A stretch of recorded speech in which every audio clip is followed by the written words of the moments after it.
오늘 하나님께서 우리에게 주신 말씀은 예레미야서 제 1장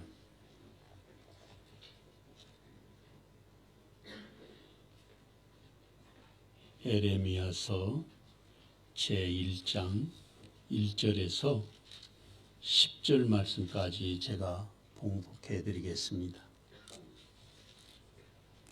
구약 성경 1050페이지.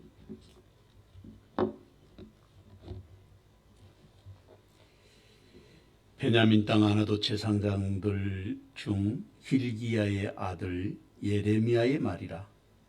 아몬의 아들 유다 왕 요시야가 다스린 지 13년에 여호와의 말씀이 예레미야에게 임하였고, 요시야의 아들 유다의 왕 여호야김 시대부터 요시야의 아들 유다의 왕 시드기야 11년 말까지 곧 5월에 예루살렘이 사로잡혀 가기까지 임하니라. 여호와의 말씀이 내게 임하니라. 이르시되 내가 너를 모태에 짓기 전에 너를 알았고, 내가 배에서 나오기 전에 너를 성별하였고, 너를 여러 나라의 선지자로 세웠노라 하시기로, 내가 이르되 슬프도소이다. 주 여호와여 보소서, 나는 아이라 말할 줄을 알지 못하나이다 하니, 여호와께서 내게 이르시되 너는 아이라 말하지 말고 내가 너를 누구에게 보내든지 너는 가며 내가 내게 무엇을 명령하든지 너는 말할지니라. 너는 그들 때문에 두려워하지 말라. 내가 너와 함께하여 너를 구원하리라. 나 여호와의 말이니라 하시고, 여호와께서 그의 손을 내밀어 내 입에 대시며, 여호와께서 내게 이르시되 보라, 내가 내 말을 내 입에 두었노라.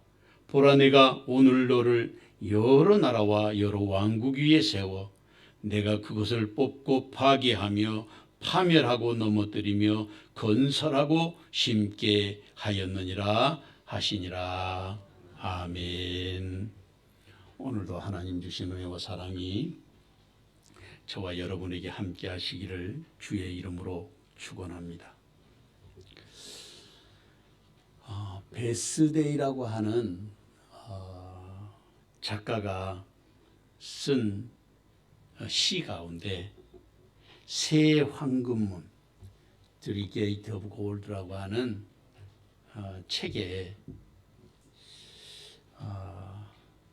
그런 이야기를 하고 있습니다. 누군가에 대해서 이야기할 때 세계의 좁은 황금문으로 지나가게 해야 된다는 것입니다. 그리고 난 다음에 말을 해라. 그 세계의 황금문이 뭐냐? 첫째는 그것이 사실인가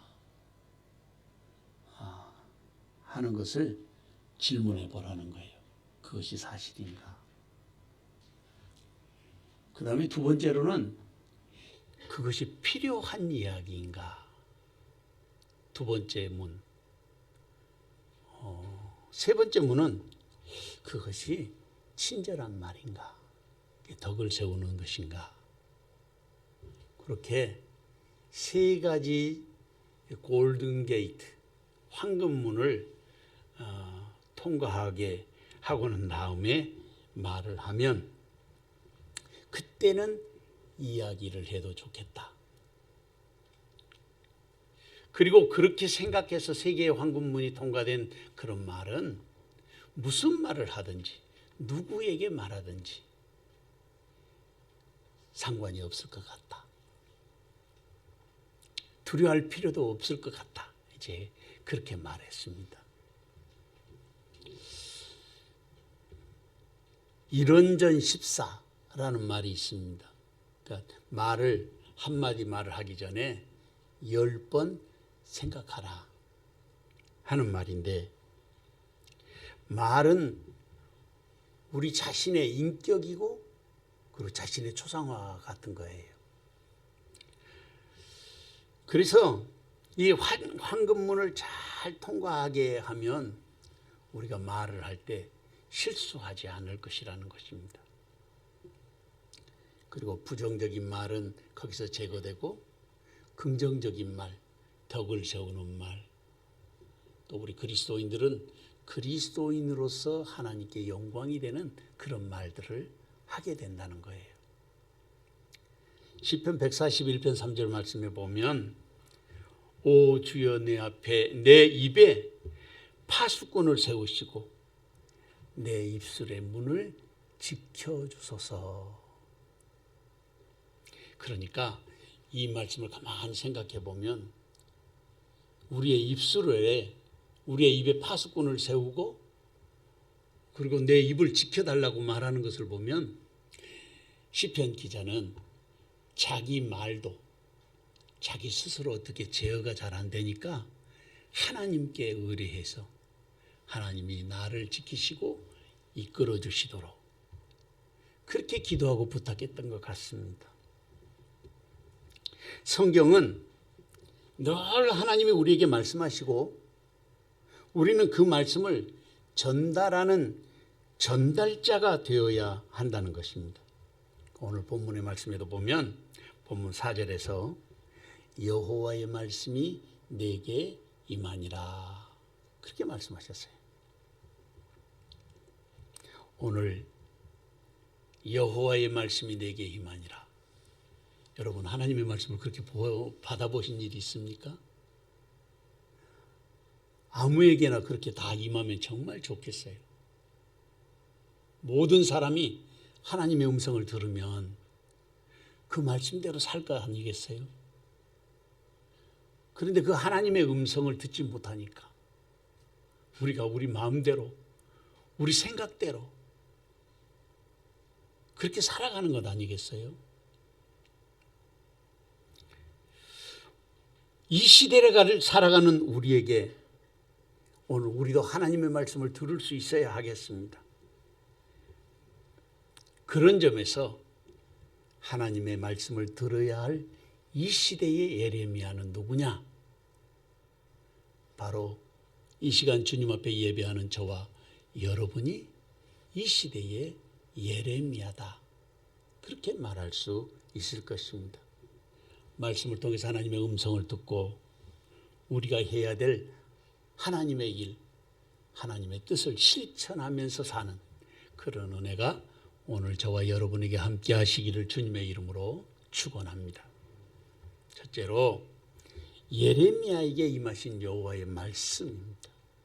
본문 1절에서 3절 말씀을 다 같이 한 목소리로 읽어보겠습니다. 베냐민 땅 아나돗의 제사장들 중 힐기야의 아들 예레미야의 말이라.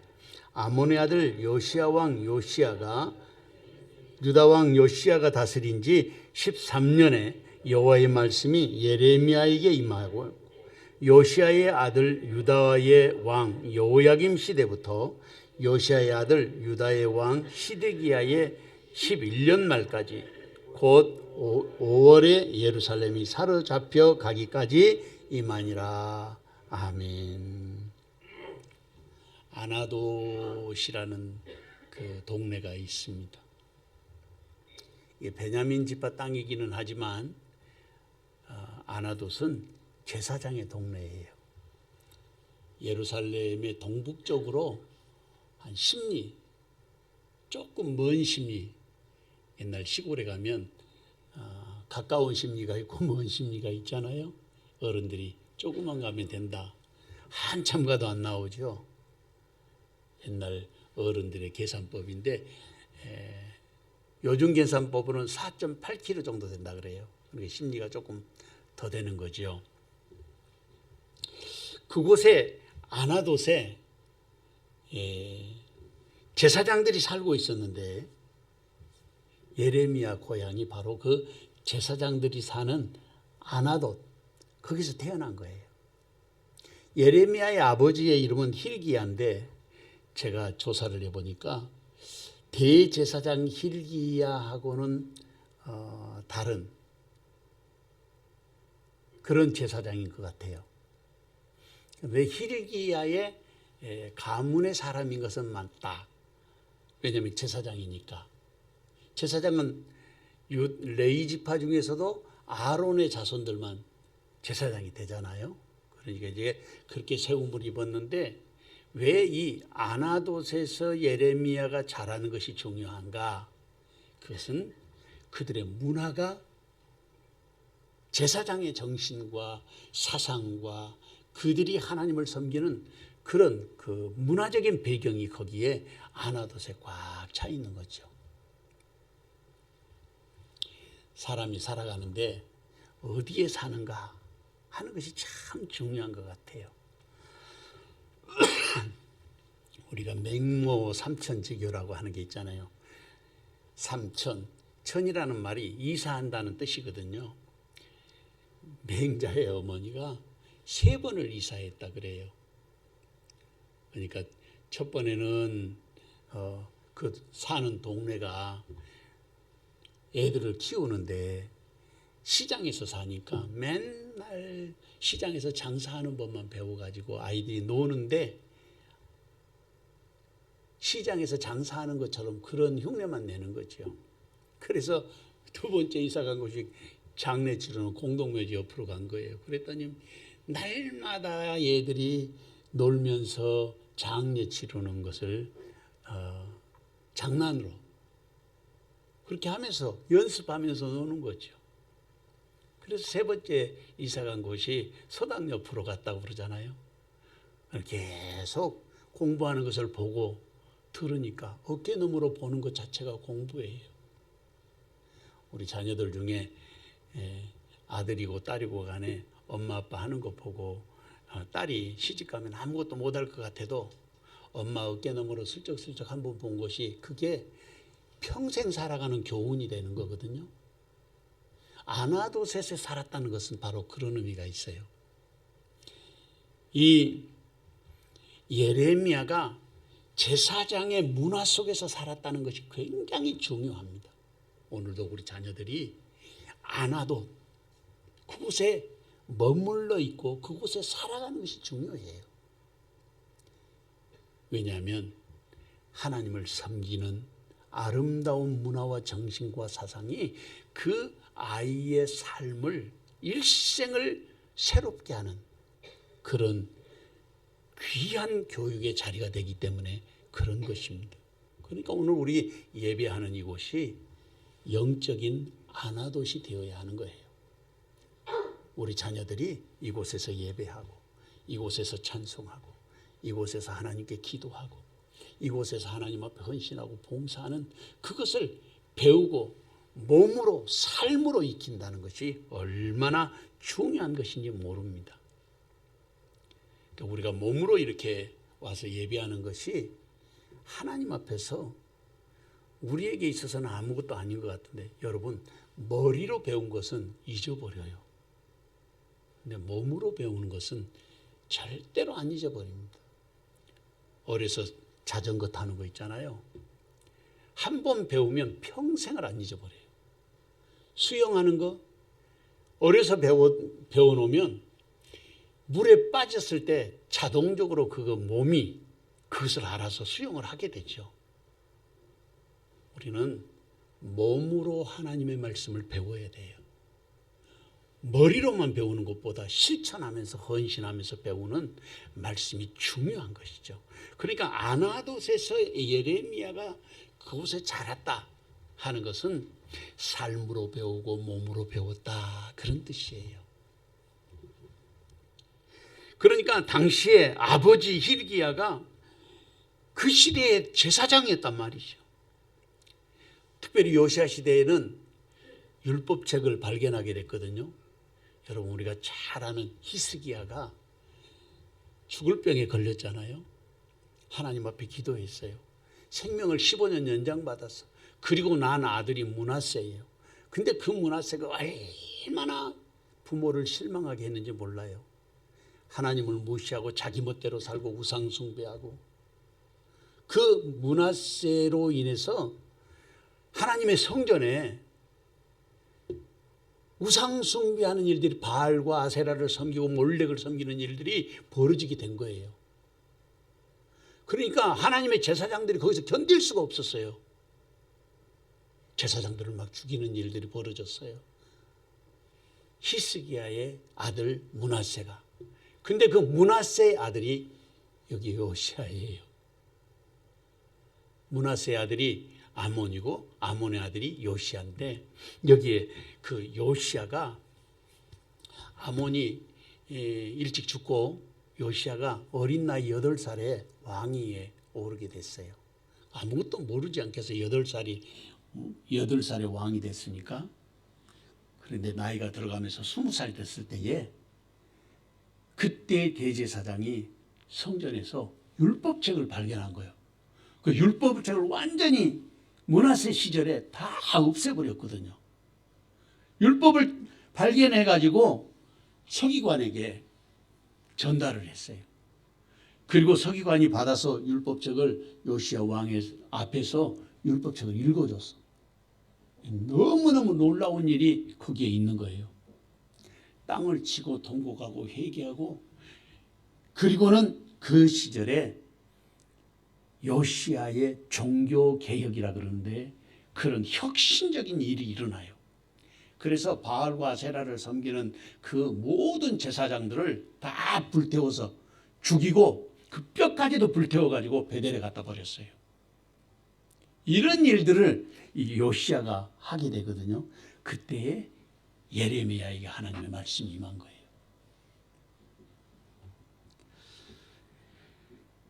요시야, 그 뒤에가 야자가 붙으면 하나님이, 그런 의미가 있어요. 이 요시야는 하나님이 붙들어 주시는 자라는 뜻이에요. 근데 이 요시야라고 하는 이 왕이 다스리는 동안에 엄청난 종교개혁을 이루면서 우상을 파괴하고 이교 예배를 금지시키고 예루살렘 성전을 대대적으로 수리를 하고 개혁운동이 일어나게 된 것입니다. 그러면서 율법책의 말씀들을 읽고 백성들에게 가르치게 되는 거죠. 그러니까 할아버지 므낫세가 배교해가지고 그 배교한 것으로 인해서 받은 영향이 이때까지 내려온 거예요. 하나님의 성전을 더럽히는 일들을 하게 됐죠. 요시야가 대대적인 종교개혁을 이루면서 하늘의 1월 성신을 섬기고 바알과 아세라를 섬기는 그 제사장들을 다 죽이고, 그리고는 6월절 제사를 회복시키는 예배가 회복되는 거예요. 오늘 코로나19로 인해서 사실 예배하는 것이 무너졌어요. 교회라는 뜻이 뭡니까? 교회라는 것이 에클레시아예요. 에클레시아라는 말은, 에크라는 말은 어디로부터 나오다 이런 뜻이에요. 그러니까 어디로부터 나왔는데, 어디로부터 나오냐면 세상으로부터 부르심을 받은 자들의 모임이 교회예요. 앞으로 세상이 어떻게 되어갈지 모르지만 코로나 이전 시대와 코로나 이후 시대가 바뀔 것이다, 이렇게 말하고 있는 그런 시대에 우리가 지금 살게 됐어요. 그러니까 엄청난 변화가 일어날 것이다. 포스트 코로나라 그러거든요. 그거를 코로나 이후 시대가 어떻게 될 것인가. 엄청난 변화가 일어날 시대에 우리는 살고 있다, 그렇게 말하고 있습니다. 요시야가 이렇게 제사를, 절기를 회복하고 하나님을 섬기는 제사의식이 회복되게 했는데, 요시야가 누구를 의지하냐면 바로의 애굽 나라를 의지해요. 애굽의 바로를. 그렇게 되니까 바벨론의 느부갓네살이 가만 안 두고 바벨론의 군대를 끌고 내려와 가지고 애굽의 바로, 그때 당시에 바로가 누고라는 왕이에요. 바로의 이름이 누고예요. 그러니까 애굽 나라의 왕의 이름이 바로고 파라오고, 그 파라오의 이름이 누고인데 느부갓네살이 애굽과 전쟁을 하면서 그 누고를 죽여요. 그러면서 여기에 지금 왕이 계속 바뀌잖아요. 요시야가 죽음을 당하게 돼요. 그 전쟁에서 죽게 되고 바벨론이 애굽을 치게 되고 그런 와중에 왕이 여기에 바뀌게 되죠. 요시야의 아들 유다의 왕 시드기야의 11년 말까지 여기에 왕이 바뀌어요. 여호야김 시대부터. 그러니까 여기 가만히 보시면 3절 보시면요. 요시야의 아들 유다의 왕 여호야김 시대. 그 다음에도 보면 요시야의 아들 유다의 왕 시드기야. 그러니까 아들이 물려받았는데 또 다시 아들이 물려받게 되잖아요. 그러니까 여호야김은 여기에서 느부갓네살에게 미움을 받게 됐어요. 그러니까 국제 정세가 아주 혼동 속에 지금 바벨론이 흥황하고 있는 시대인데 애굽을 치고 또 유다에 침략하고 그래 결국에는 예루살렘을 공격해 가지고 여기에 시드기야가 11년 말까지 이제 왕위에 있는데 그때에 이 예레미야가 하나님의 말씀을 받은 거예요. 격동 속에서 하나님의 백성들이 살아가는 삶의 자세를 어떻게 해야 될 것인지를 가르치는 그런 하나님의 사람이 세워졌는데 그 사람이 예레미야인 거예요. 그래서 3절 말씀에 요시야의 아들 유다왕 여호야김 시대부터 요시야의 아들 유다왕 시드기야의 11년 말까지. 그러니까 여호야김하고 시드기야는 형제가 아니에요. 왕은 아버지에게서 아들로 물려줘야 되는데 형제가 물려받게 되는 거예요. 그러니까 이게 그 시대가 얼마나 정치적으로 복잡하고 국제적인 정치적인 관계가 굉장히 민감했는가 하는 것을 가르쳐주고 있거든요. 요즘에 우리나라 같은 생각이 들어요. 우리나라하고 중국이 지금 계속해서 우리를 건들잖아요. 중국의 시진핑이 우리나라는 자기의 속국이다. 대한민국은 자기 나라의 속국이었다. 옛날에 우리나라 것이었다. 이런 쓸데없는 소리를 하고 돌아다니잖아요. 지금도 미국에 가서도 하고. 근데 쉽지가 않죠. 우리나라는 중국의 속국으로 있었던 것은 아니에요. 조공을 바치기는 했지만 언제나 독립된 나라였고 말도 세종대왕이 우리 말을 만드실 때에 우리 말은 중국말과 같지 않다 그러세요. 나라 말씀이 중국과 달라서 이렇게 시작되네. 딩깃과 달라 이렇게 나오잖아요. 중국하고 말도 다를 뿐만 아니라 민족도 다르죠. 그런데 그런 헛소리들을 하고 지금 있어요. 그러니까 정치적으로 중국하고 일본도 지금 계속해서 우리를 어렵게 하고 있고 지금도 화이트 리스트에서 우리를 지금 완전히 빼놨잖아요. 이런 정치적인 것, 경제적인 아주 민감한 상황 속에서 러시아하고 미국하고 그 사이에 우리나라가 이렇게 견고하게 설 수 있는 것은 오직 하나님의 은혜다. 그렇게 생각이 들어요. 근데 지금 이 예레미야 시대가 바로 그런 시대예요.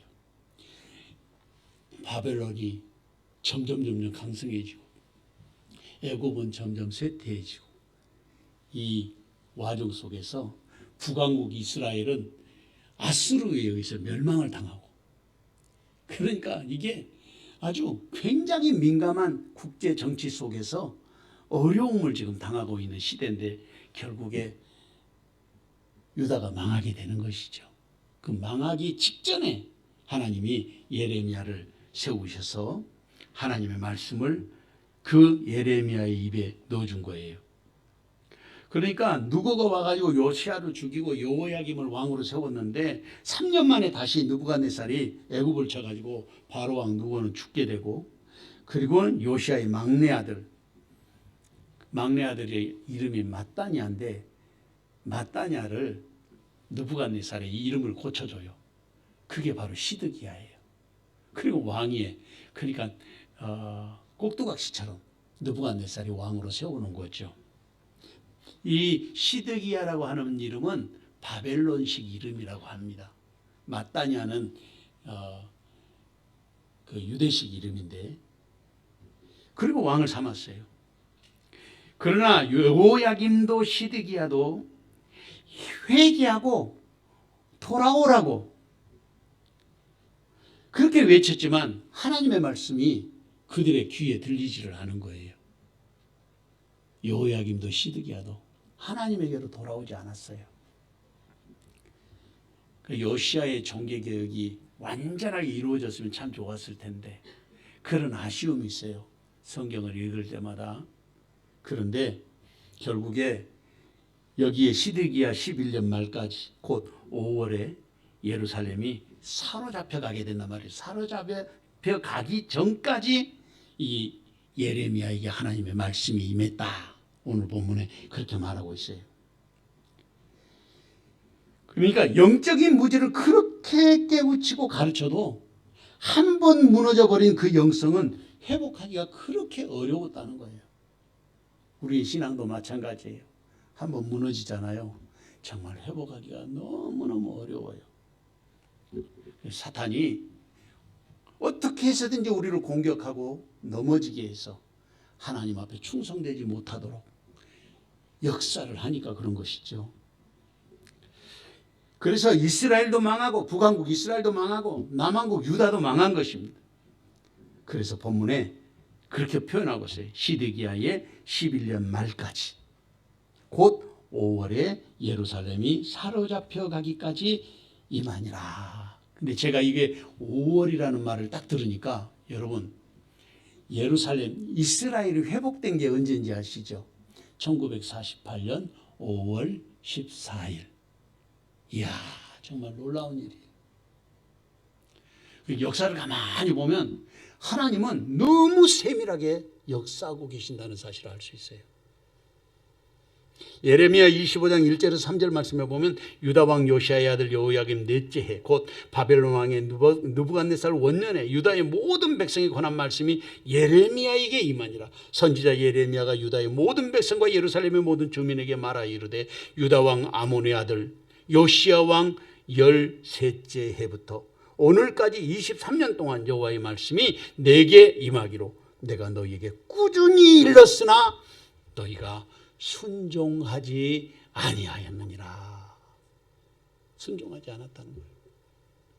사랑하는 성도 여러분, 지금도 주님은 우리를 향해서 깨어 기도하라고 합니다. 여러분, 기도해가지고 손해본 사람이 있겠어요? 기도해서 망한 사람이 있겠습니까? 기도해야 되는 것입니다. 온 세계가 기근과 코로나 사태로 몸살을 앓고 있습니다. 전쟁의 소문이 끊임없이 들려오고 있습니다. 지진과 화산 폭발의 재앙이 점점 더 크고 무겁게 지금 다가오고 있습니다. 요 며칠 전에 제주도 전라남도 고흥 앞바다에서 지금 지진이 일어났죠. 2.3인가?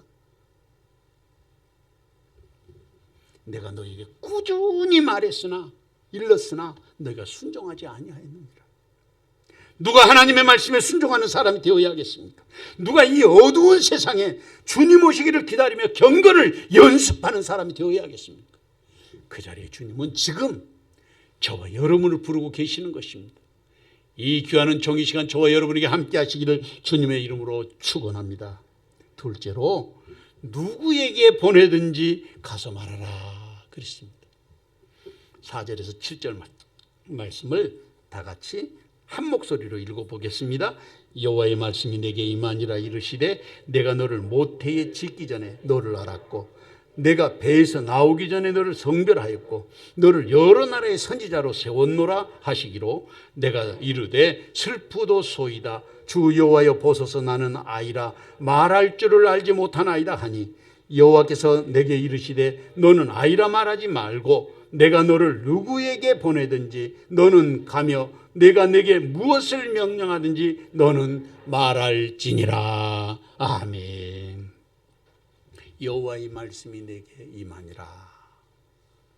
예레미야 선지자가 그렇게 말하고 있어요. 여호와의 말씀이 내게 임하니라. 자신이 스스로 말한 것이 아니라 하나님의 말씀이 임했다는 거예요. 하나님이 자신에게 말씀하셨다는 것입니다. 그러니까 예레미야는 하나님의 선지자라고 하는 것을 여기서 강조하고 있고, 하나님의 말씀을 받은 예레미야가 하는 말씀에 정말 놀라운 사실을 하나 발견할 수 있는 게 뭐냐면 5절에 내가 너를 모태에 짓기 전에 너를 알았고 내가 배에서 나오기 전에 너를 성별하였고 너를 여러 나라의 선지자로 세웠노라. 할렐루야. 오늘 우리가 미처 알지 못하고 깨닫지 못하지만 하나님은 모태에서 짓기 전에 다 우리를 이미 다 알고 계신다는 거예요. 이것을 장로교에서는 예정론이라 그래요. 여기 그렇게 말씀하고 있잖아요. 너를 모태에서 짓기 전에 내가 너를 알았다는 거예요. 그리고 모태에서, 그러니까 배에서 나오기 전에 어머니 뱃속에 있을 때 내가 너를 성별했다는 거예요. 예레미야만 성별하는 것이 아니라 오늘 예수 그리스도 안에 있는 저와 여러분을 주님은 성별해서, 내가 성별해지는 게 아니에요. 하나님이 우리를 성별하게 하시는 거예요. 거기에 내가 순종하기만 하면 하나님의 놀라운 은혜를 우리는 경험할 수 있게 되는 것입니다. 하나님이 그렇게 예레미야를 여러 나라의 선지자로 세웠노라 이렇게 말하고 있어요. 말씀 속에서 우리가 하나님이 전적으로 우리를 예정하시고 부르시는 분이라는 사실을 알 수 있겠지 않겠습니까? 바울 사도가 갈라디아 1장 15절에 그렇게 말씀했어요. 내가 내 어머니 태로부터 그러나 내 어머니의 태로부터 나를 택정하시고 그의 은혜로 나를 부르시니라. 믿고 보면 내가 그냥 나온 게 아니라는 사실을 성경 가르쳐주고 있어요. 그리고 에베소 1장 5절에도 보면 그 기쁘신 뜻대로 우리를 예정하사 예수 그리스도로 말미암아 자기의 아들들이 되게 하셨다는 거예요. 이런 것으로 봐서 우리가 예수를 믿는 것은 우연이 아니라는 것입니다. 그것을 우리는 말씀을 통해서 충분히 알 수 있습니다. 주님은 우리를 모태에서 지으시기 전에 아셨고 우리가 배에서 나오기 전에 성별해서 그리스도인 되게 하여 주신 것입니다. 물론 예레미야와 받은 사명은 다르지만 부르심을 받은 것은 같은 거예요. 그리고 예레미야는 하나님의 말씀을 듣고 그렇게 말하고 있어요. 6절에 보면 뭐라고 나오냐면 내가 이르되 슬프도소이다 주 여호와여 보소서 나는 아이라 말할 줄을 알지 못하나이다. 여호와께서 내게 이르시되 너는 아이라 말하지 말고 내가 너를 누구에게 보내든지 너는 가면 내가 내게 무엇을 명령하든지 너는 말할지니라. 여기서 중요한 사실을 발견할 수 있는데요. 하나님을 만나는 사람들은 이 고백을 똑같이 해요. 하나님을 만나면 자기를 발견하게 돼요. 내가 어떤 존재인지 알 수가 있어요. 자기를 발견하게 돼요. 그러니까 자기의 부족하고 모자란 것을 확실하게 순식간에 알게 되는 거예요. 우리가 하나님 앞에서 교만할 수 없는 이유가 거기에 있어요. 영적으로 깨어나지 않으면 교만하게 돼요. 그리고 영적으로 무지하게 되면 사탄의 꾀임에 넘어가게 돼요. 그러니까 스스로 자신을 보니까 자기를 아이라고, 물론 어리겠지만 스스로를 낮추고 자신이 하나님 앞에 부족한 사람이라는 것을 말하고 있습니다. 이 시대를 살아가는 그리스도인들도 역시 하나님을 만난 진정한 믿음의 사람은 겸손할 수밖에 없어요. 그리고 늘 자신을 낮추고 다른 사람을 존귀히 여길 수밖에 없는 것이 예수님을 닮아가는 사람들의 삶의 모습이잖아요. 너희는 나를 본받으라. 주님이 그렇게 말씀하죠. 나는 마음이 온유하고 겸손하니 너희는 내게 와서 나의 멍에를 메고 배우라 그랬잖아요. 예수님을 배우는 사람이 제자예요. 예수님의 말씀대로 순종하는 사람이 그리스도인이에요. 그리스도인이라는 말 자체가 예수님의 제자라는 뜻입니다. 그러니까 말씀에 순종하지 않으면 그리스도인이 아니에요. 그냥 멤버십을 가지고 교회에 드나드는 사람일 뿐이죠. 회원이지, 회원.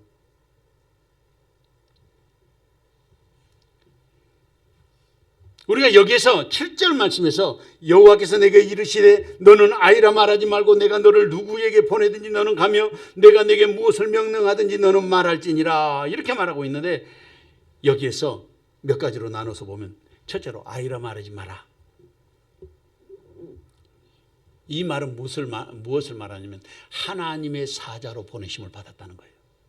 하나님의 사자로. 내가 어린아이로 보내는 것이 아니라 하나님의 사자로 보냈다. 이걸 잊어버리면 안 된다는 거죠. 둘째로는 누구에게 보내든지 가라는 거예요. 누구에게 보내든지. 왕이든지 제사장이든지 선지자든지 높은 사람이든지 낮은 사람이든지 누구에게든지 가라. 세 번째로는 하나님은 무엇을 명령하든지 그대로 하라는 거예요. 이것은 오늘을 살아가는 우리의 모습 속에서도 그대로 반영할 수 있는 영적인 원리입니다. 말씀에 붙잡혀 사는 사람, 예수님을 진정으로 믿는 사람, 그 사람이 예수님의 제자입니다. 예수님의 제자인 사람들이 모이지 않는 것은 교회가 아니에요. 그리스도인이 모여야 되고 예수님의 제자로 사는 사람들이 모이는 것이 교회입니다. 그렇기 때문에 오늘도 우리가 말씀에 붙잡히고 주님의 음성에 절대 순종할 줄 아는 믿음의 사람이 하늘의 지혜를 소유한 사람인 것입니다. 출애굽기 7장 1절 2절에 보면 여호와께서 모세에게 이르시되 볼지어다 내가 너를 바로에게 신같이 되게 하였은즉 내 형 아론은 내 대언자가 되리니 내가 내게 명령한 바를 너는 내 형 아론에게 말하고 그는 바로에게 말하여 그에게 이스라엘 자손을 그 땅에서 내보내게 할지니라. 바로에게 모세가 하나님같이 된다는 거예요. 여러분, 진짜 믿음으로 살면요, 가정에서도 회사에서도 여러분이 하나님같이 느껴져요. 다른 사람이 느낄 때. 이것을 보여주지 못하면 우리는 늘 짓눌려 살아요. 보여줄 수 있을 때, 하나님의 사람인 것을 내가 보여줄 수 있을 때 가정에서도 귀하게 여겨지고 직장에서도 귀하게 여겨요. 사람들이. 그 사람은 기도하는 사람이야. 그 사람이 믿는 걸 보니까 진짜 하나님 살아계신 것 같아. 하나님이 살아계시는 걸 보여준 사람. 모세가 그렇잖아요. 지팡이 하나로 모세가 하나님의 살아계심을 보여줬잖아요. 지난주 월요일 날 설재인 집사님이 한 2시쯤 됐을까요? 3시 됐나? 전화가 왔어요. 목사님 아파 죽겠어요. 왜요? 그랬더니 확진자가 됐다. 확진자. 살찐자 말고 오늘 아마 나올 거예요. 오늘 해제돼서 돌아와 집에 와요. 기도해달라. 제가 그 순간 기도하면서 그래서 하나님, 우리 설 집사님, 이재학 집사님도 맨날 신장이 안 좋으니까 지금 계속해서 투석하고 있거든요. 너무 불쌍하잖아요, 마음이. 하나님, 가정 좀 살펴주세요. 그리고 본인도 지금 몸이 안 좋잖아요. 설 집사님도. 그만큼 지금 건강한 거 계속 기도받고 하나님이 도와주셔서 그렇지, 파킨슨신이 지금 거의 정제되어 있는 상태라고 합니다. 파킨슨 병이. 기도해 줬는데 조금 이따 전화 오세요. 목사님 하나도 안 아파요. 안 아프대. 몸살기가 있어가지고 온몸에서 욱신욱신하고 계속 몸이 괴롭고 머리는 두통이 심해가지고 이게 도저히 견딜 수 없대.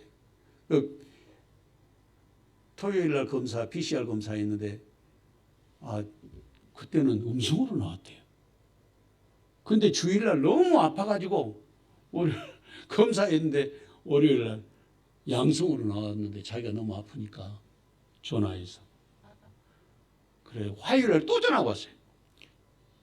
목사님 진짜로 정상이고 너무너무 평상시보다 이게 너무 몸의 건강 상태가 좋다는 거예요. 컨디션도 너무 좋다고. 근데 남편이 투석을 해야 되니까 이게 양성 반응이 나온 사람이 있는 곳에 투석 환자를 병원에서 안 받아준답니다. 그래서 목사님 제가 할 수 없이 자가격리하러 지금 그 태릉으로 간대. 태릉 선수촌에. 오늘 나와요. 저한테 문자가 왔어요. 목사님 믿는 하나님, 자기가 진짜 진직부터 알기는 알았지만 너무 감사하다고. 자기도 믿는 하나님이지. 나는 기도했을 뿐이고 하나님이 고쳐주신 거잖아요. 우리가 세상을 살면서 가정에서도 그리고 일터에서도 내가 하나님의 사람인 것을 보여주기만 하면 사람들이 우리를 무시하지 못해요. 왜냐하면 건들면 뭔가 이상이 있을 것 같은 느낌이 딱 들거든요. 모세를 바로에게 하나님같이 되게 하겠다고 하나님이 말씀하셨어요. 누가 하나님의 음성을 듣는 이 시대에 예레미야가 되어야 하겠습니까? 누가 자신의 가정으로 그리고 자신의 일터로 보내심을 받은 이 시대에 하나님의 사람 예레미야가 되어야 하겠습니까? 그 자리에 주님은 지금 저와 여러분을 보내고 계신 것입니다. 이 귀한 정의시간 저와 여러분에게 함께 하시기를 주님의 이름으로 축원합니다.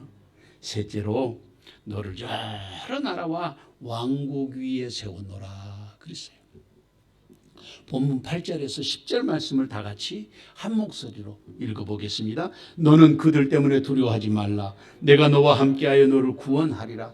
나 여호와의 말이니라 하시고 여호와께서 그의 손을 내밀어 내 입에 대시며 여호와께서 내게 이르시되 보라 내가 내 말을 내 입에 두었노라. 보라 내가 오늘 너를 여러 나라와 여러 왕국 위에 세워 내가 그것들을 뽑고 파괴하며 파멸하고 넘어뜨리며 건설하고 심게 하였느니라 하시니라. 하나님은 예레미야에게 그렇게 말씀하셨어요. 너는 그들 때문에 두려워하지 말라는 거예요. 내가 너와 함께하여 너를 구원하리라. 나 여호와의 말이니라. 정말 놀라운 사실은 예레미야에게 하나님이 함께 하신다는 거예요. 임마누엘의 역사가 있었다고 말이죠.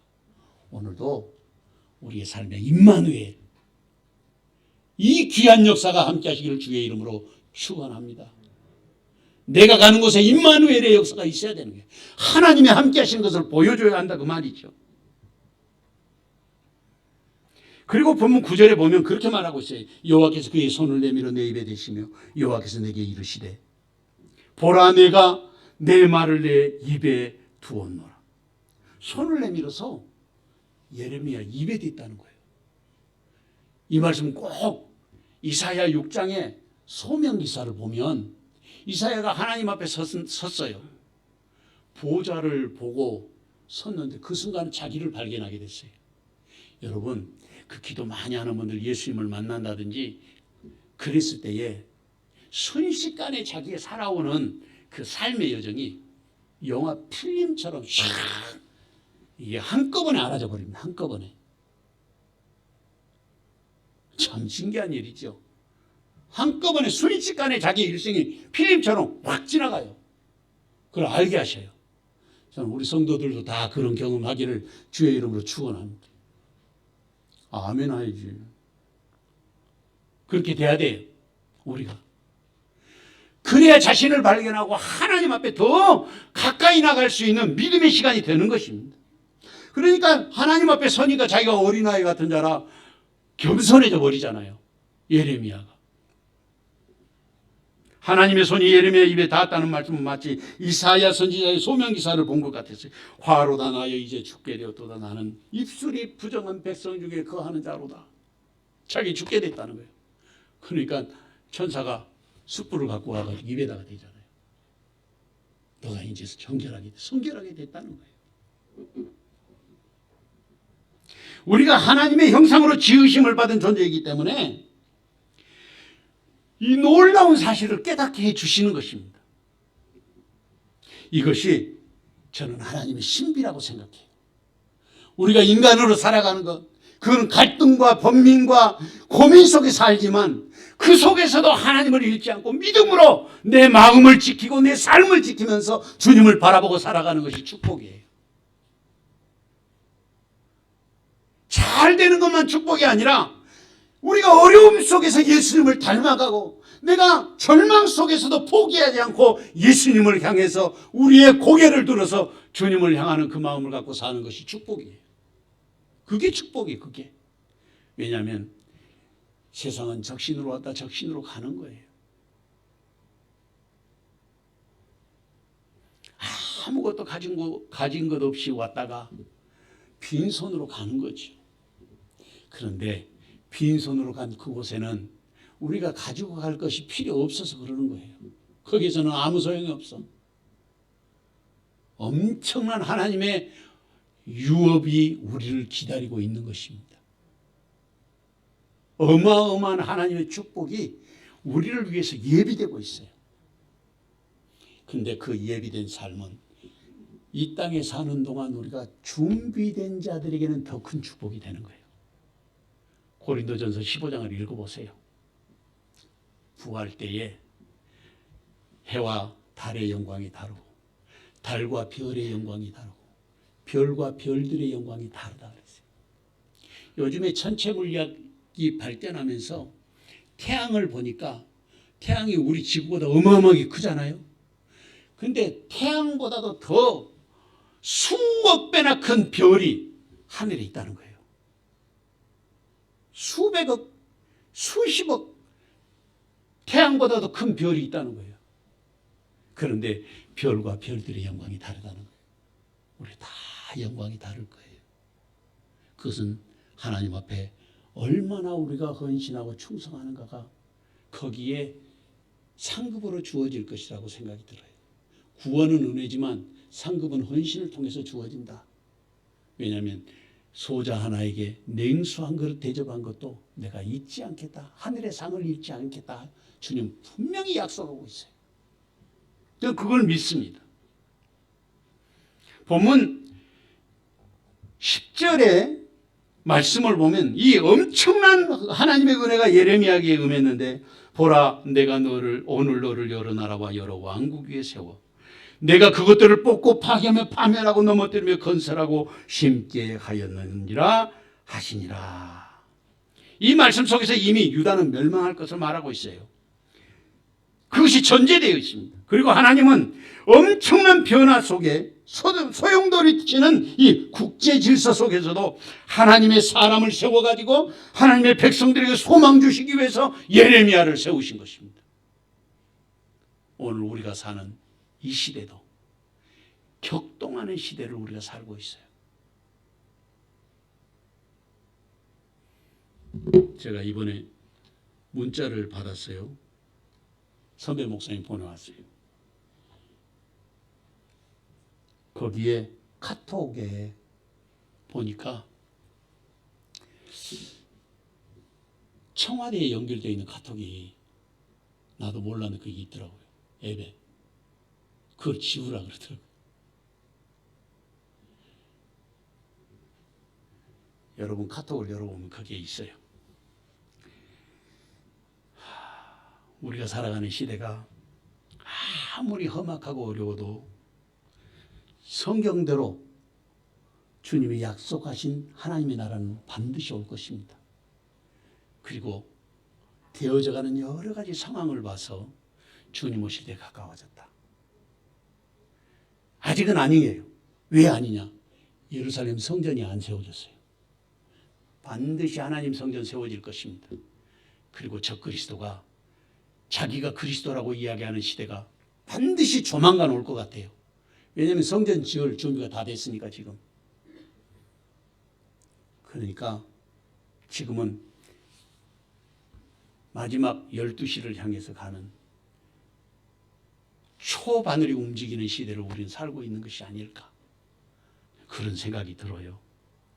세상 돌아가는 현상을 보면 주님 오고 계시는 소리가 들리는 것 같습니다. 그래서 우리는 소망의 끈을 놓지 않고 믿음으로 영원한 나라를 사모해야 하는 것입니다.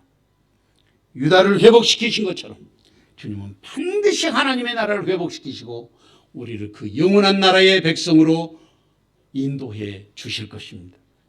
예레미야 18장 7절에서 10절 말씀에 보면 내가 어느 민족이나 국가를 뽑거나 부수거나 멸하라 할 때에 만일 내가 말한 그 민족이 그의 악에서 돌이키면 내가 그에게 내리기로 생각했던 재앙에 대하여 뜻을 돌이키겠고 내가 어느 민족이나 국가를 건설하거나 심으려 할 때에 만일 그들이 나 보기에 악한 것을 행하여 내 목소리를 청종하지 아니하면 내가 그에게 유익하게 하리라고 한 복에 대하여 뜻을 돌이키리라. 회개하고 돌아서는 복 주시고 내가 복 주기로 약속해도 돌이키지 아니하면 그 복을 거두시겠다는 거예요. 사랑하는 성도 여러분, 주님은 우리가 지금도 악에서 돌이키고 주님의 말씀에 순종하는 사람 되기를 원하십니다. 우리나라는 지금 매우 중요한 시점에 서 있습니다. 하나님의 복음을 위해 마지막 때에 쓰임받는 위대한 도구가 될 수 있는 기회도 올 것이라고 저는 믿습니다. 남북이 자유 통일되고 민족이 회개하여 주님 앞에 바로 서기만 한다면 세계 열방의 복음의 기치를 높이 들고 위대하신 주님의 이름을 높일 수 있는 기회가 조만간 오게 될 것입니다. 누가 이 시대의 예레미야가 되어야 하겠습니까? 누가 하나님의 말씀을 가지고 가정으로 일터로 세계로 나가야 하겠습니까? 주님은 그 자리에 지금 저와 여러분을 부르고 계시는 것입니다. 이 귀한 종이 시간 저와 여러분에게 함께 하시기를 주님의 이름으로 축원합니다. 사랑하는 주님, 주님의 은혜와 사랑을 감사합니다. 오늘도 가서 말하라 말씀하신 대로 이 시대의 예레미야로 부르시는 주님의 음성에 화답하는 저희들 되게 하옵소서. 예수님의 이름으로 기도하옵나이다. 아멘.